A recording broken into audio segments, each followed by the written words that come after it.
एकदा का बाईची डिलिव्हरी झाली तर तिचं शरीर हे पूर्णतः खराब होतं. आयुष्यभरासाठी पाठदुखी, मानदुखी, कंबरदुखी किंवा भविष्यामध्ये संधिवात, हाडांची वेगवेगळी दुखणी, वेगवेगळे आजार तिच्या मागे लागतात. खरंच हे एका डिलिव्हरीमुळे होतं का? तर हो. जेव्हा एका बाईची डिलिव्हरी होते तर त्यावेळी तिचं जे शरीर आहे हे पूर्णतः झिजून जातं असं म्हटलं तरी चालेल. खूप मोठ्या प्रमाणामध्ये ब्लड लॉस झालेला असतो, तिची हाडं ठिसूळ झालेले असतात, ज्या कारणामुळे भविष्यामध्ये असे वेगवेगळे आजार होण्याची खूप जास्त शक्यता असते. पण एक गोष्ट इथे चांगली असते, जशी डिलिव्हरी होते तर त्यानंतर आईचं शरीर हे रिकव्हरी मोडमध्ये जातं. म्हणजे ह्या ज्या इम्बॅलन्स झालेल्या गोष्टी आहेत ह्या बॅलन्स करण्यासाठी स्वतःहून तयार झालेलं असतं. या दरम्यान त्याला गरज असते जास्तीत जास्त पौष्टिक घटकांची, वेगवेगळ्या सप्लिमेंटची आणि पौष्टिक अशा आहाराची. पण आपल्याकडे मात्र होतं उलट. जशी आईची डिलिव्हरी होते तर त्यानंतर तिच्या खाण्यापिण्यावरती वेगवेगळे रेस्ट्रिक्शन्स लावले जातात. तिला केवळ अळणीक जे काही पदार्थ आहेत, कमी तिखटा मिठा तेलाचे असे जे पदार्थ आहेत हे तिला दिले जातात. तेच पदार्थ परत परत दिले जातात. असे तोच आहार किंवा तोच अळणी आहार खाऊन आईची खाण्यावरची जी इच्छा आहे ही कमी होते, तिची भूक मंदावते आणि पुरेशा प्रमाणामध्ये खाल्लं जात नाही, ज्याचा परिणाम तिच्या स्वतःच्या आरोग्यावरती तर होतोच, परंतु जे बाळाला दूध मिळणार आहे हे सुद्धा पुरेसं बनत नाही किंवा गुणवत्तापूर्ण बनत नाही.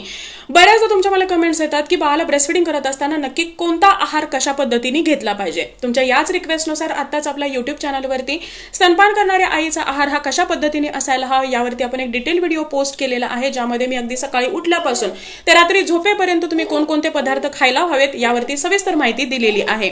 जर तुम्ही सुद्धा बाळाला ब्रेस्टफीडिंग करत असाल आणि भविष्यामध्ये असा कोणताही प्रॉब्लेम तुम्हाला होऊ नये असं वाटत असेल तर आपला तो डाएट चार्ट जरूर फॉलो करा. आता ही जी झीज आहे ही फक्त आहारातून भरून निघणं शक्य नसतं आणि म्हणूनच मी नेहमी रिकमेंड करते की आहारासोबत तुम्हाला बरेचसे सप्लिमेंट्स घेणं सुद्धा गरजेचं आहे, ज्यामध्ये आयर्न, कॅल्शियम, मल्टीव्हिटॅमिन टॅब्लेट्स ज्या डॉक्टरांच्या सल्ल्याने घ्यायचे आहेत. त्याचबरोबर तुम्ही काही आयुर्वेदिक सप्लिमेंट सुद्धा घेऊ शकता, ज्यासाठी तुम्हाला डॉक्टरांचं रिकमेंडेशन घेण्याची गरज नसते.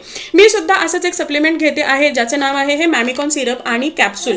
आता या घेण्यामागचं कारण किंवा हे तुम्हाला रिकमेंड करण्यामागचं कारण असं आहे की हे पूर्णतः आयुर्वेदिक आहे, यामध्ये कोणतेही केमिकल नाही, याचा कोणताही साईड इफेक्ट नाही. फक्त या 2 कॅप्सूल आणि 2 चमचे सिरप तुम्ही दिवसभरामध्ये घेत असाल तर त्यावेळी तुम्हाला याचा जो फायदा आहे हा खूप जास्त पद्धतीने होणार आहे.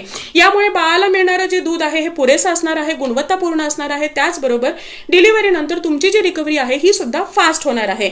तुमच्या हाडामध्ये आलेला जो काही ठिसूळपणा आहे हा सुद्धा लवकरात लवकर कमी होऊन हाडं मजबूत व्हायला मदत होणार आहे, ज्यामुळे भविष्यामध्ये तुम्हाला संधिवातासारखा त्रास हा होणार नाही. आता हे जे काही प्रोडक्ट आहे हे आपल्या भारतामध्ये बनलं असल्या कारणामुळे हे अमेझॉनवरतीही उपलब्ध आहे. शिवाय हे उज्ज्वला आयुर्वेदाश्रम यांनी बनवलेलं आहे, तर त्यांच्या ऑफिशियल वेबसाईटवरती सुद्धा हे उपलब्ध आहे. तुम्ही तिथून हे ऑर्डर करू शकता. भविष्यामधल्या या सगळ्या समस्यांना सामोरं न जाण्यासाठी हे जे काही डाएट आहे किंवा सप्लिमेंट आहे हे अगदी मस्ट आहे आणि तुम्ही ते घेणं हे खूप जास्त गरजेचं आहे.